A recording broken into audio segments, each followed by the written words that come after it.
Hello, good afternoon. Welcome to JoyNews Today. We're coming to you live from our studios in Kumu on DTT because we're free to air on DSTV channel 421 and GoTV channel 125. We are your home of independent, fearless and credible journalism. Coming up this afternoon, National Democratic Congress takes on President Nana Addo over the renaming and relocation of the already commissioned Ameri power plant. We'll tell you why the NDC describes a 35 million investment in the relocation as unrealistic. Also, High Court in Accra to deliver judgment in the case involving former CEO of Maslok, Sedina Tamaklo, and interdicted head of operations, Daniel Adzim, who are standing trials. Plus, in our latest On Filth exhibition series, we'll take you to the to-do market where plastic bags and wrappers have taken over the market. My name is Aisha Ibrahim. We're also live on Facebook, YouTube, Instagram, and X Spaces at JoyNews on TV. My personal handle is @Nana Aisha. Please do stay for details.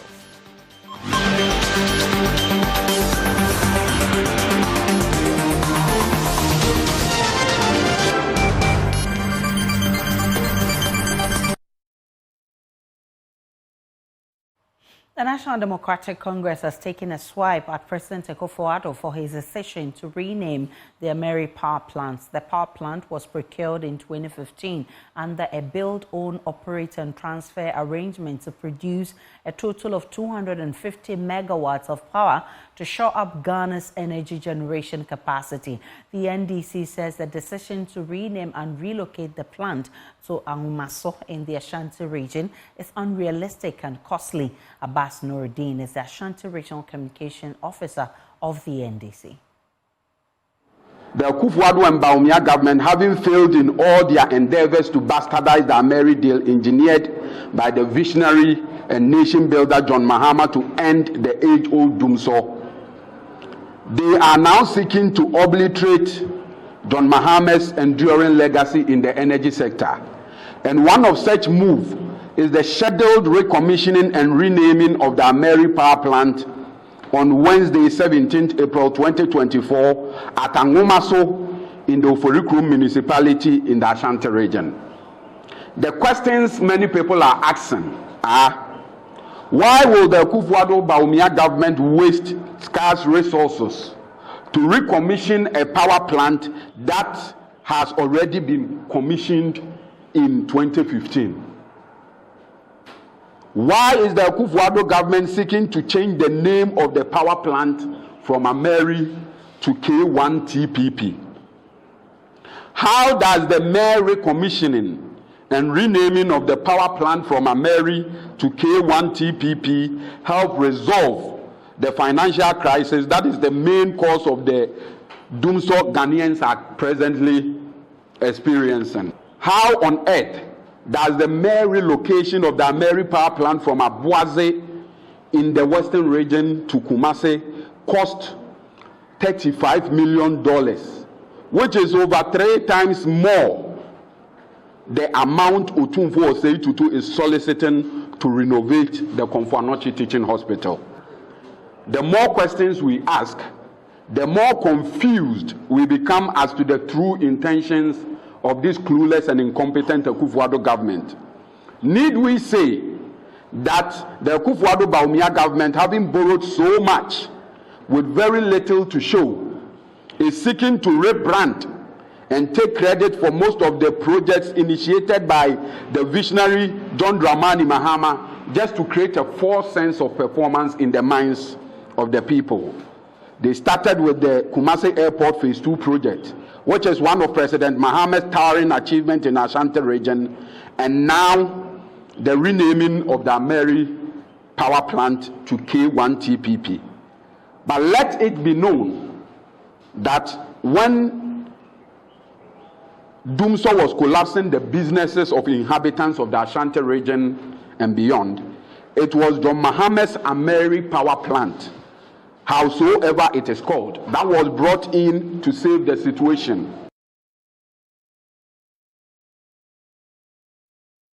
Away from Ameri, the High Court in Accra is set to deliver its judgment in the case in which absconded Former CEO of Maslow, Sedina Tamaklo Atienu, and interdicted head of operations Daniel Exim are standing trial.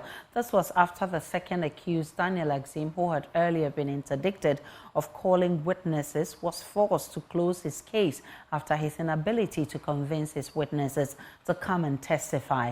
The two are facing a combined 78 charges, including causing financial loss to the state, improper payment of public funds, money laundering, among others.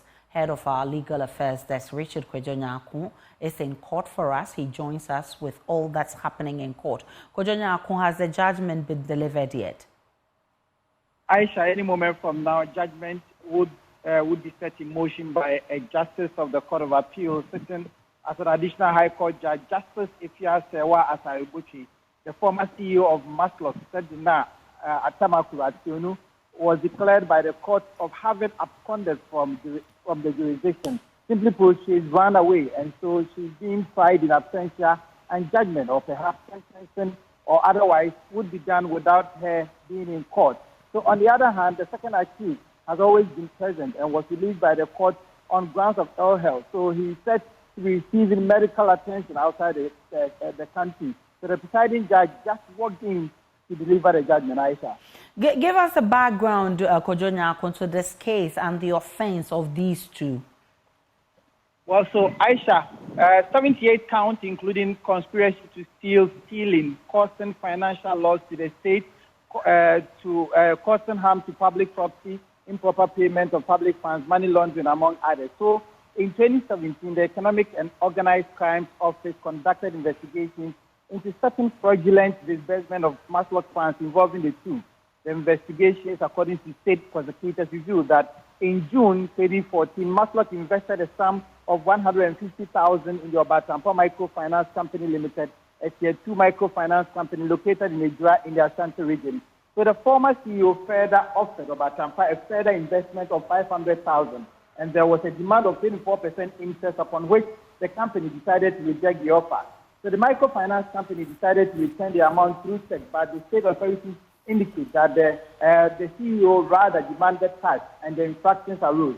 So there was also one on sensitization funds, which funds were extended through a nationwide sensitization exercise. The amount involved was $1.7 million. There is also the Kantamanto Traders cash, in which the former CEO was said to have appropriated some $570,000 out of 1.4 million Ghana cedis. So just among money laundering charges as well as some procurement infractions have been their charge, Aisha. So what's the atmosphere in court right now as we speak, Kwejo-Nyakun?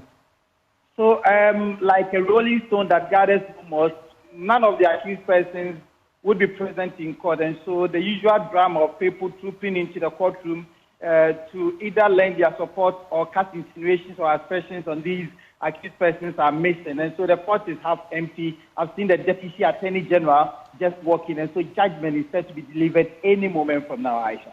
Kwejo-Nyakun is head of our legal affairs desk at JoyNews. Let's get on to other stories. The leadership of the National Service Personnel Association is asking employers to believe in their skills and give them opportunities to improve. These remarks follow President Akufo-Addo's statement that many National Service personnel are underutilized. We'll hear from the General Secretary of the National Service Personnel Association. But first, listen to President Akufo-Addo, who spoke at the launch of a 10-year policy document for the National Service Scheme. The National Service Scheme has grappled with persistent challenges spanning from placement difficulties to erratic postings and payment issues. Many service personnel have expressed deep dissatisfaction with the scheme's operational shortcomings. In response to these long-standing issues, the National Service Scheme has introduced a comprehensive policy initiative aimed at ensuring the validation of personnel deployment and rectifying inconsistencies within the scheme from 2024 to 2034. This is the scheme's first policy initiative since its establishment over 60 years ago. President Akufo-Addo has registered his displeasure with the underutilization of the National Service personnel. The National Service Scheme has operated for years without any formal policy guidelines. This policy document represents a paradigm shift providing direction for the scheme's delivery, and aligning it with government agenda to ensure that service personnel are adequately prepared for the transition from school into the workforce. It is disheartening to hear reports that service personnel are often underutilized, with many relegated to peripheral tasks or left idle in offices and institutions. Government investment in the National Service Scheme is significant, and we expect a return on that investment. Therefore, measures will be put in place to regulate deployment processes and reinforce learning opportunities during national service. The policy will operate in a manner that provides training, mentoring, and coaching for prospective and transitioning national service personnel, bridging the gap between theory learned in school and the practical demands of the workforce. Government is committed to allocating sufficient annual budgetary resources for the successful implementation of this policy. Over the last 7 years, I have endeavored to build the human capital of our country through initiatives such as the free SHS and free TVET programs and various other interventions. My government recognizes the immense potential, creativity, and innovation of Ghanaian youth, and we are committed to providing them with opportunities to realize their dreams through initiatives such as the Youth in Agriculture, the Youth Start Program, the National Entrepreneurship and Innovation Program, and support for enterprises of young entrepreneurs by the Ghana Enterprises Agency. Executive Director of the National Service Scheme, Osei Esigbe Entry, appealed to the President. The Ghana National Service Authority Bill, which is currently at the Presidency, into law. I must assure you that the policy will be followed immediately with a comprehensive implementation plan. It is my passionate appeal to stakeholders to support this next crucial step. Our resource mobilization and deployment was strictly synchronized with the strategies outlined in the policy to ensure policy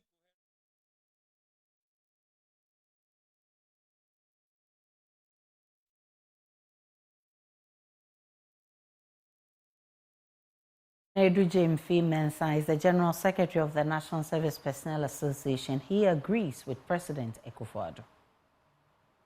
President's assertion that national service personnel are underutilized, I want to believe that this is a caution to our various institutions, because most of these institutions don't really tap into the full potential of our national service personnel, and it's a worry. These are national service personnel who are drawn from the various tertiary institutions, having gone through their tertiary education successfully. But then you go to these institutions and national service personnel have been relegated to the background, they have been reduced to mere messengers. So every deployment that the scheme makes, they make it based on your skill set, program of study, on your knowledge of a specific area or subject. And so we believe that these institutions should make very good use of all that we come with. This national service personnel can really help best with innovation, in creativity, in a technological world, and in a growing economy like we have in Ghana. Amidst all the challenges that national service personnel go through, they are still patriotic and they save their country. Issues of unpaid allowances, accommodation, to make sure that our people are punctual at work every day and they deliver excellently as is expected of them. But then a lot of these institutions don't really put us into good use, don't really put us into the departments that we can function best. The 120-bed capacity Kumu District Hospital in the Ashanti Region has been finally opened for public use after a 10-year wait. Residents are excited they can now access health care at the facility after contractors NSS Infrastructure Limited handed it over to health authorities. Ohiminteria reports all departments, beginning first with the maternity unit and administration, will start operations ahead of official commissioning.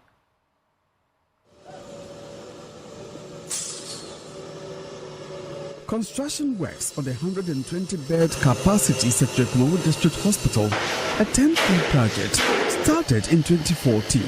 Despite the project suffering undue delays due to funding constraints and rate variations that altered construction schedules, contractors delivered a world-class standard health facility. NSS Infrastructure Limited was involved in the design, construction and equipping of the new hospital, which will serve Ashanti Mampong, Nsuta, Biposo, Kwamai and its environs, as well as the Afram Place, Kumu and Efiduasi areas. Deputy Director of Health Services in charge of administration, Ashanti, Micah Asaribidiako, announced all departments at the old polyclinic will be transferred to the new facility at the end of next month. Tomorrow, the hospital administration, the maternity wing of the polyclinic, they are moving in to start operations. And we've given ourselves up to the end of next month, so that all the units at the old polyclinic would have moved in to this place.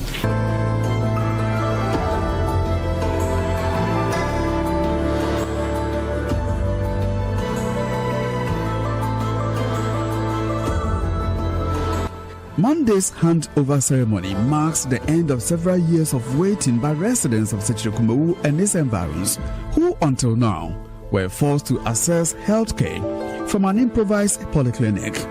It comes as health authorities battle the maternal mortality rate, which stands at 125 per 100,000 live births. Here is an elated medical superintendent of the Kumu Polyclinic, Dr. Alex Agbanu, who says residents have likened the new district hospital to a hotel due to its state-of-the-art installations. We've been looking forward to this for a very long time, and I'm happy that today all of us are seeing what we are seeing. This is a wonderful environment. I mean, people come here and they wonder, is it a hospital or a hotel? Well, it's a hospital, as I said. There's a fully fledged herbal medicine unit. And then we also have, you have the medical unit, pediatric unit with incubators. We have a very nice emergency with ventilatory supports. We have dental units. The list goes on and on. Wonderful equipment there.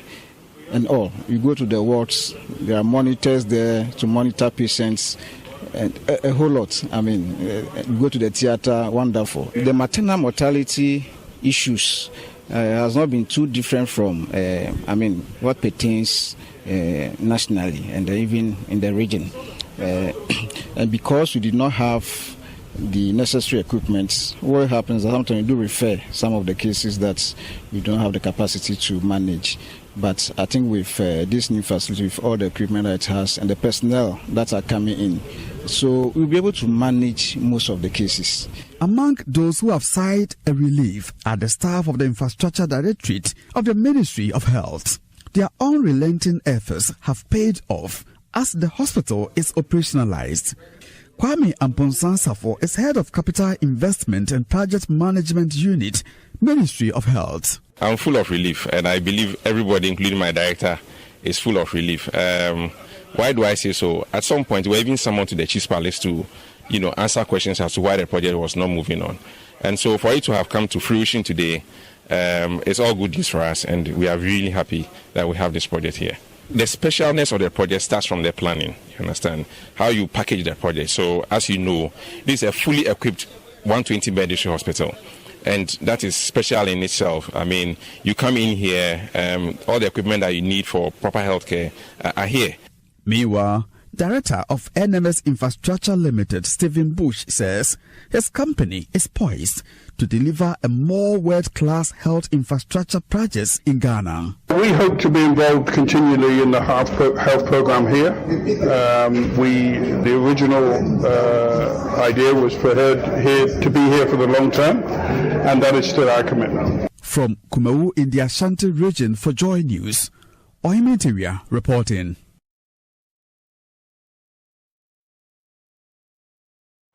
Stone quarries in Ifija-Kwabre South District of the Ashanti Region have witnessed a surge in encroachment of buffer zones by private home developers. Many homes are sited within the 500-meter radius of some quarries, endangering lives of residents whenever there is a blast at the quarries. Ashanti Regional Minister Simon Osei-Mensah is worried the situation may force some quarries to shut down with dire consequences on the construction industry. Nana Addo toured some quarries with the Regional Security Council and has come through with this report. By law, the closest settlement to quarry should be a 500-meter radius of the quarry, but areas visited by the Ashanti Regional Security Council in the Ifija-Kwabre South District indicated homeowners have breached the regulation. Some homes are completed and others at various stages of completion are sited within the buffer. Due to the breach, some of the houses have been impacted by the blasting activities of the mine. President of the Ashanti Regional Quarry Operators Association, David Donyina, explains the impact of the activities on the houses sited within the buffer.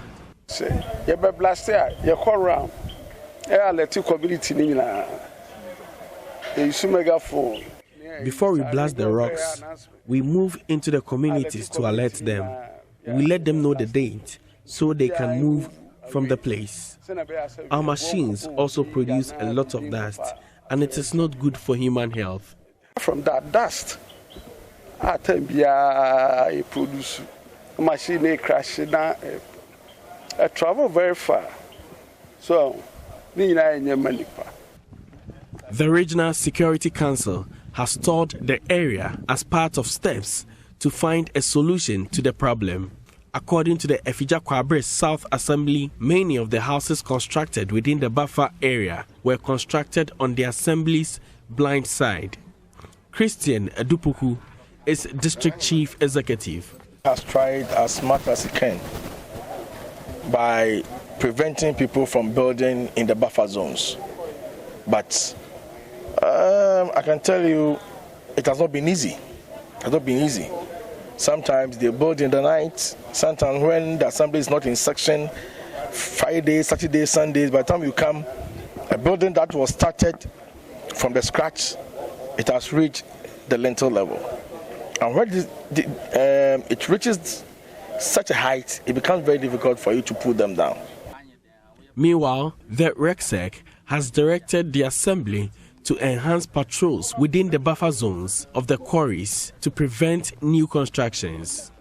Regional Minister Simon Osei-Mensah wants the public to desist from buying lands in the area since they have no documentation. We are satisfied. The only worry which we are going to follow up very seriously is encroachment.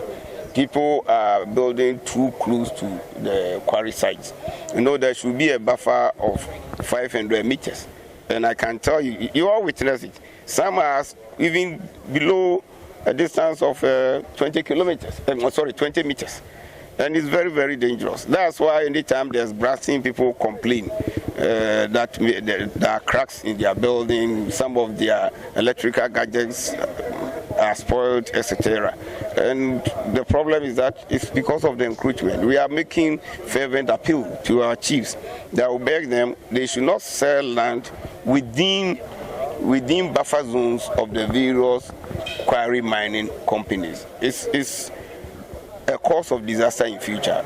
We are sitting on time bomb, and we don't have to allow this to continue. So we do our best to make sure that we can stop this menace.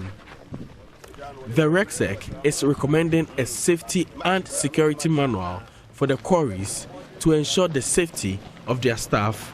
For JoyNews, Nana Addo, Kumasi.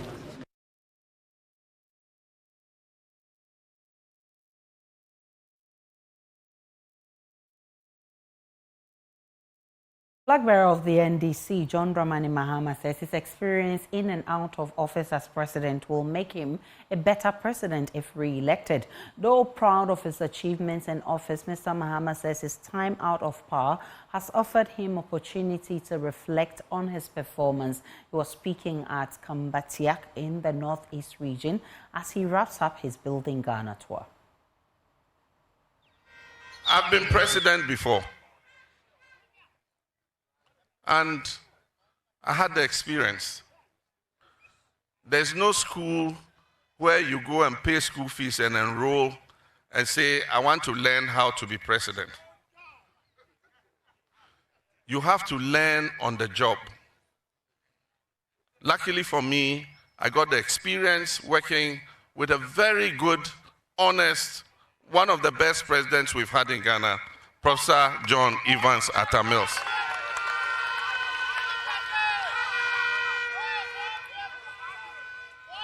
And so as president, we did some things well. We did a lot of infrastructure. We provided health facilities in many districts and regions. We provided educational facilities.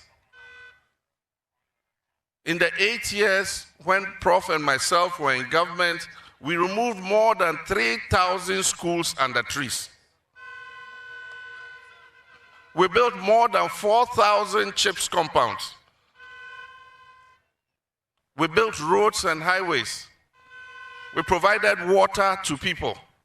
I had the privilege of commissioning the Bunkurugu water system.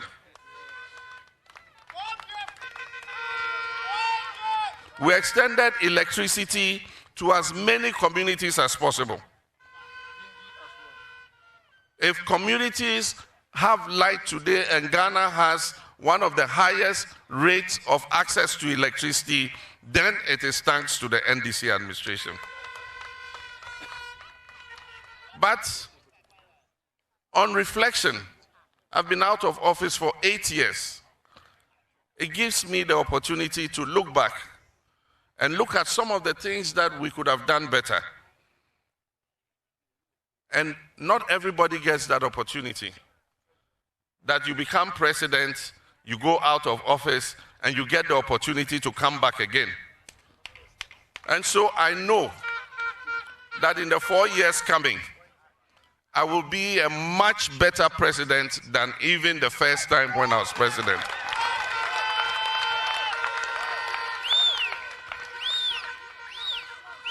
One, because of the experience that I've been president before, and two, because I have had the opportunity to reflect on my period of time as president.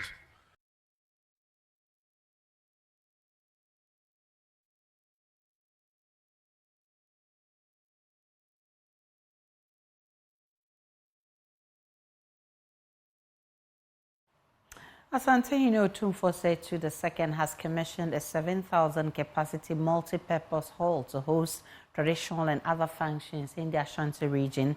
Known as Tumfo said to the second Jubilee Hall, the edifice is built to depict a quintessential Ashanti house setting encapsulated in a modern architecture.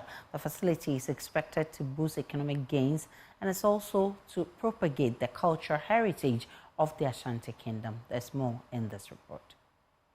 Conspicuous at the entrance of the edifice is a mural designed in a cloth-like form and embossed with Ashanti artifacts and Edinkra symbols. At the heart of the culturally crafted graffiti is a three-dimensional figure of the esteemed golden stool, Sikeja Kofi.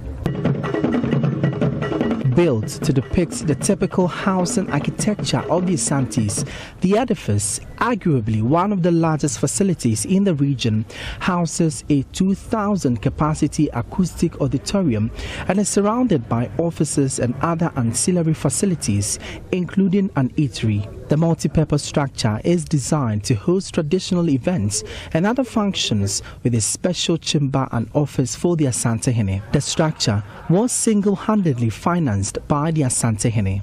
Cultural historian Teacher Safo Kantanka explains the cultural significance of the new edifice. Asante type of house called Fihankra has walls north, south, east and west with verandas, open verandas, and then a big open space where people sit, bring in stools to sit and deliberate upon issues.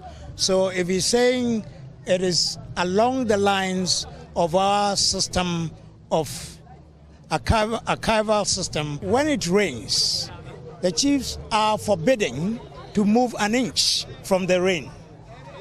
And if we are borrowing culture, then we have to get an auditorium that is roofed.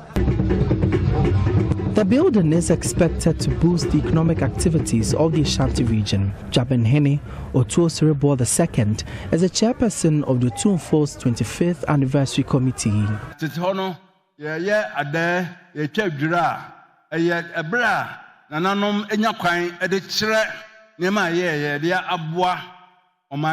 This is to celebrate the legacies of the Ashanti king.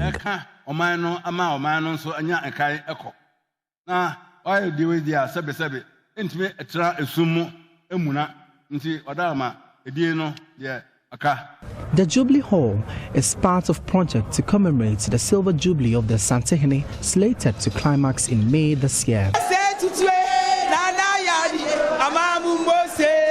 Some Queen mothers could not hide the excitement about the structure, as they believe it will propagate the cultural heritage of the Ashanti Kingdom. Our king have been doing a lot of things that boost the culture already. And I mean, this particular year being his 25th anniversary is just something more to showcase. And I'm hoping that we will all come together to showcase even more Ashanti culture. We are always selling Ashanti to the highest. You definitely do not want to miss the fountain and mural of the Asante Hene in its royal setting when you come here to the Otumfo Osei Tutu Jubilee Hall. And as you can see, these gentlemen right here, they are taking a shot with this significant mural. And this is expected to be one of the many legacies left behind by the Asante Hene Otumfo Osei Tutu II. From here in Kumasi, my name is Emmanuel Bright-Quick. Back here in Accra, amidst the vibrant business going into the market in Accra, the streets are covered with rubbish. As plastic bags and wrappers are scattered in the market, it is clear that Tudu Market is unhygienic. But who will shoulder the responsibility of reversing the trend? Mami Senior Mitchell Thompson was there for today's episode of Filth Exhibition. The Tudu Market is abuzz with activity. Traders are alert as hawks, seeking to divert shoppers' attention to their wares. On the other side are money changers prowling the streets, looking out for those willing to change their foreign currencies. It is simply another day to make profit.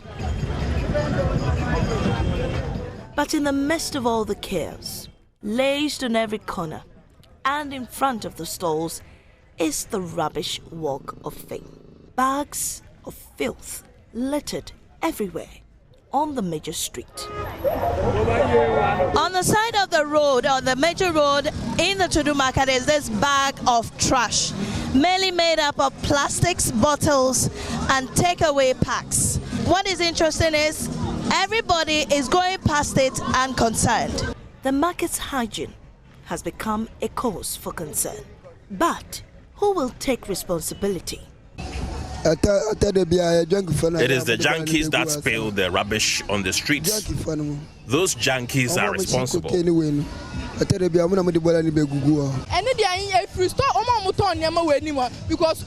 store owners are responsible for the filth in the market.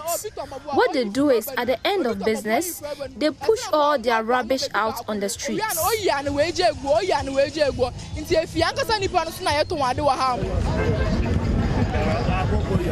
Even though traders indicate the presence of a few trash cans and payment to the rubbish collectors to collect the filth, these are not the solution to the major loitering in the area. People continue to litter on the streets instead of putting it in the trash cans.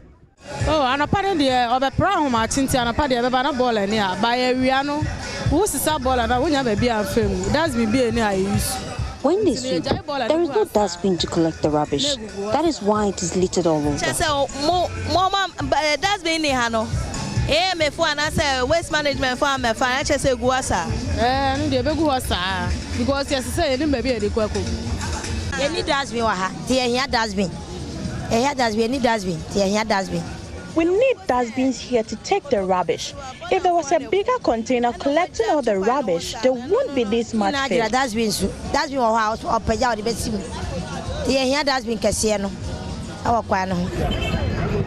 Well, until city authorities enforce sanitation bylaws, the plastic bags and wrappers will continue to be scattered about like confetti, posing a threat to the environment and the health of people in the market. Until the next episode, this is Mamisi Nyamiche Thompson for Filth Exhibition.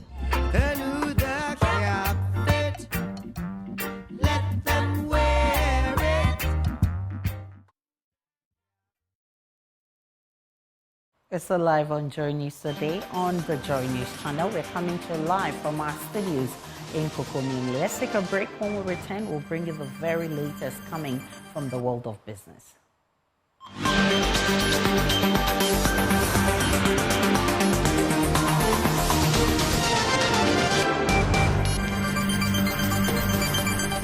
Good afternoon. Welcome to the business segment on JoyNews Today with me, Pius Kojobaka. LG Electronics has launched the LG Insider Community to enhance consumer experience of its numerous appliances. Speaking to Joy Business, the head of digital at LG Electronics, Doris Unwingba, says the community will foster unity and collaboration amongst consumers, especially women in Ghana. LG Electronics is fostering a supportive community for its customers in Ghana. The LG Insider Community provides a safe space for consumers to share experiences, connect with like-minded individuals, and receive exclusive tips to get the most out of their LG appliances. Speaking on the sidelines of the launch, the head of digital at LG Electronics, Doris Onwagba, believes the LG Insider Community will enhance collaboration amongst consumers in Ghana. It has been launched.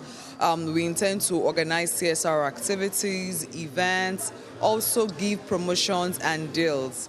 And with this, we continuously prove that life's good through collaboration. So that's precisely what the LG Insider Community is about. And we believe that more consumers out there would willingly join this community and grow the community in Ghana.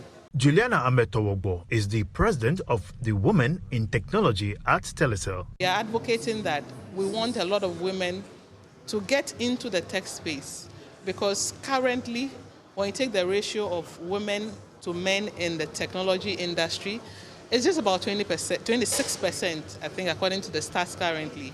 And we can only target the generations below us, introducing them to STEM courses early enough, encouraging them to take up such careers so that in the near future we can bridge the gap.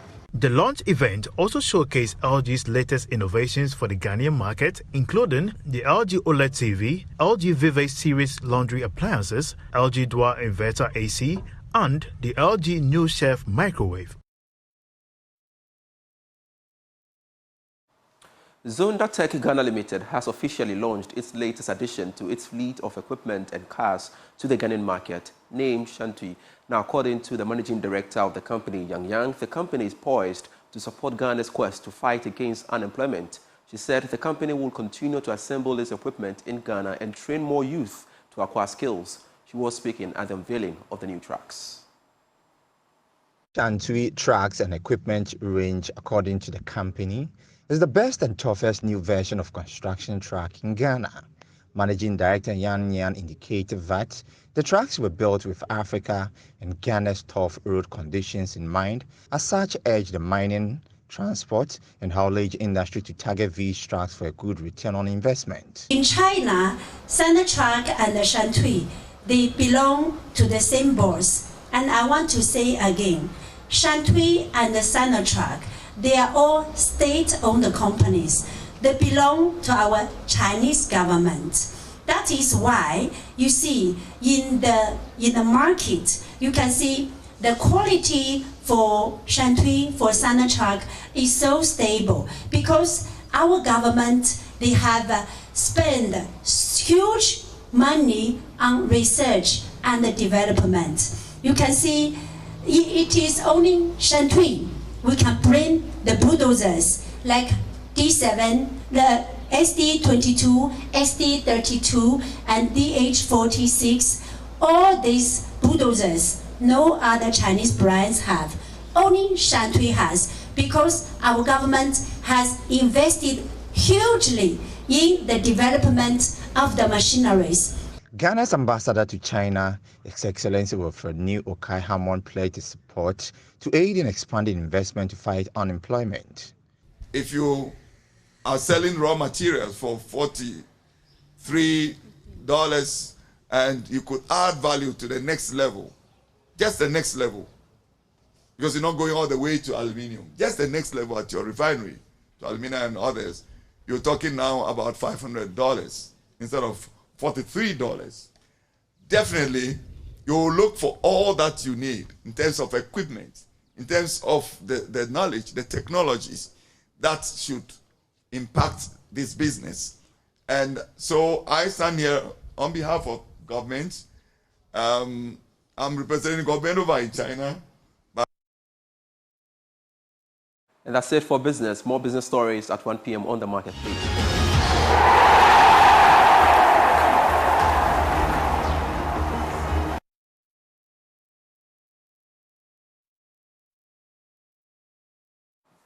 Time now to bring you sports on JoyNews Today with me, Muftau Nabila Abla, Secretary to the President Nana Addo, says that the 11th edition of the Ghana Fastest Human is a competition he believes would be able to get many Ghanaians participating in this year's Olympic Games, which will be happening in Paris. The event, which is scheduled to start later next month, is expected to groom the next generation of athletes who will be flying high the flag of the country in major international competitions. We are looking forward to more of them participating in the Paris Games as well. And I know that the President is determined to do whatever he can, just as he has done for the Africa Games, to ensure that we move several notches higher at the Paris Games. The benefits are self-evident. I don't think anybody can challenge that.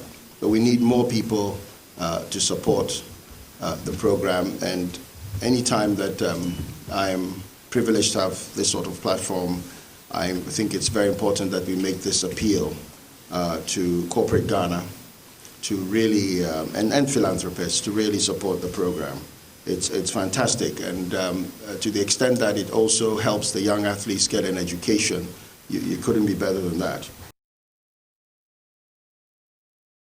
Final of the UEFA Champions League continues tonight as PSG comes up against Barcelona, and also we'll have Borussia Dortmund also host Atletico Madrid. So these are the fixtures for tonight. Barcelona have an advantage as they head into the second leg later tonight. Borussia Dortmund, they also head to the game against Atletico Madrid with a 2-1 defeat. And on Wednesday, we'll have Bayern Munich come up against Arsenal, and Manchester City will play Real Madrid. So these are the fixtures for the UEFA Champions League, and we'll have commentary on Joy 99.7 FM later tonight.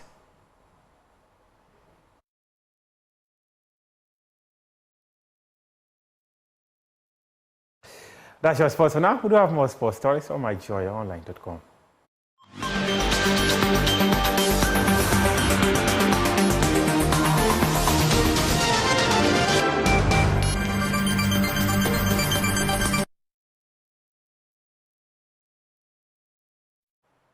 Good afternoon, welcome to the Showbiz segments with me, Jacqueline Ansuma Yabwa.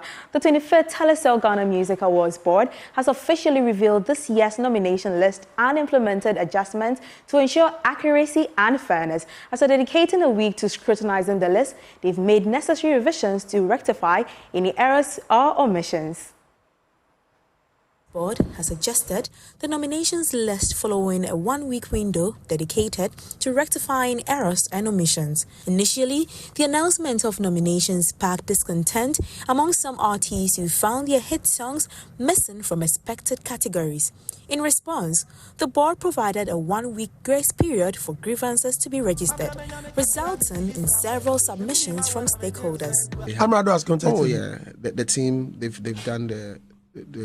Why the original wasn't in there, and why the remix came. So they moved from social media actually personal media, contacting us directly, and following what has to be done. So that information is out there. So for those who feel very strongly about it, yes, they have done the right thing, and I'm also. So they've submitted. Yeah, they've done the submission. Wow. So yes, so that I'm sure the board will sit on that together with all the submissions. If they've submitted now, didn't they submit earlier? And if they didn't, no, they are why were they making a petition? Upon thorough evaluation, the board confirms that aside from 2 categories, there were no errors or omissions in the nominations list. One adjustment involved Lonely Road by O. Kenneth and Slim Kid, originally categorized as a featured work, but clarified by both RT's management as a joint project. Cooking show Big Chef Dab, My Father, My Hero, saw 10 contestants join forces with their fathers to embark on the jollof and smoothie challenge. It was fun to see daddies whip up meals in the kitchen for a change. After tasting the meals, Chef Kofi Ejekum and guest judge IBK crowned Nadede and her father star chefs of the day. My colleague Lois Adeyemi has more in this report. Episode 6 of Joy Prime's culinary extravaganza Big Chef, dubbed My Father, My Hero, saw the 10 contestants join forces with their fathers to embark on the jollof and smoothie challenge. It was fun to see daddies chef it up in the kitchen for a change. So if you are ready, then our task for the day is Tasty Tom jollof rice and Aromi smoothie. So you give us jollof and also give us smoothie at the same time. With 35 minutes to whip up their meals, fathers and wards quickly got to work. Official judge for the season, Chef Kofi Ejekum, reminded them to work within the time frame to avoid eviction. Once again, let me tell you, it's an eviction day. So if you fail, it means you are following your father back home. Okay? So please give us a very good jollof and then very nice and very chilled smoothie. Judges also expressed the excitement at seeing men spend time in the kitchen with their wards, a scene that is rare in many homes. The joy in the kitchen was visible on the faces of the contestants. It's a wrap for the showbiz segments with me, Jacqueline and Sumaya Bua. But Aisha, I think next episode we should feature. You mean Big Chef? Big yeah. Chef. Yes, of course I should. I've got some very wild recipes. Okay, It'll be nice to share. Thanks for bringing us showbiz, and that'll be it for the bulletin this afternoon. My name is Aisha. Log on to myjoyonline.com for more of the news and updates of all the developing stories. Do enjoy the rest of our program.